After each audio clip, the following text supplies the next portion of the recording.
నమస్కారం LGC TV news కు స్వాగతం.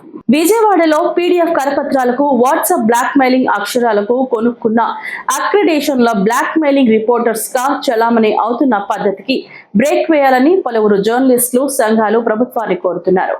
న్యూస్ రాయడానికి అక్షరాలు రాకున్నా పోలీస్ కేసులు ఉన్న కార్పొరేటర్ అవినీతికి అడ్డం పెట్టుకుని పీఎంసీ అధికారుల అండతో నూతనంగా నిర్మించే కట్టడాల వద్ద నుంచి డబ్బులు ఇప్పించాలని బ్లాక్ మెయిల్ చేస్తున్న విజయవాడ పశ్చిమంలో విలేకరులుగా చలామణి అవుతున్న వారిపై చర్యలు తీసుకోవాలని జర్నలిస్ట్ యూనియన్లు ప్రభుత్వాన్ని డిమాండ్ చేస్తున్నారు.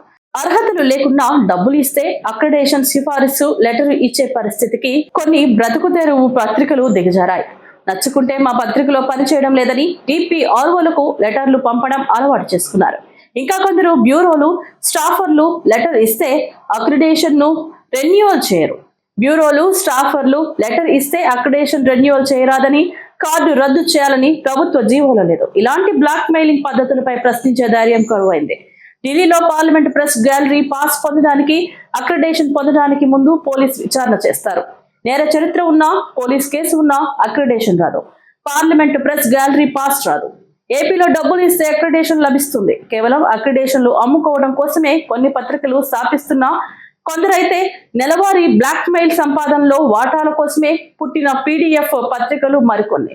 దినపత్రికలు, బిఎంసీ బిట్ చూసే విలేకరులు అయితే నెలకు 1,00,000 నుంచి 1.5 లక్షల వరకు అక్రమ సంపాదనే. దారుణంగా బెదిరిస్తారు. వీరు బిల్డింగ్ యజమాని అడగరు, కార్పొరేటర్స్ ని బెదిరిస్తారు. వాళ్ళేమో బిల్డింగ్ యజమాని బెదిరించి వారికి ఫోన్ పే ద్వారా చెల్లింపులు చేస్తారు. ఎక్కడా దొరకకుండా కేవలం కార్పొరేటర్స్ అవినీతి బయటపడకుండా ఉండడం కోసమే బిల్డింగ్ యజమానుల్ని దండుకుంటారు. ఇదే జర్నలిజం నీతి నిజాయితీ.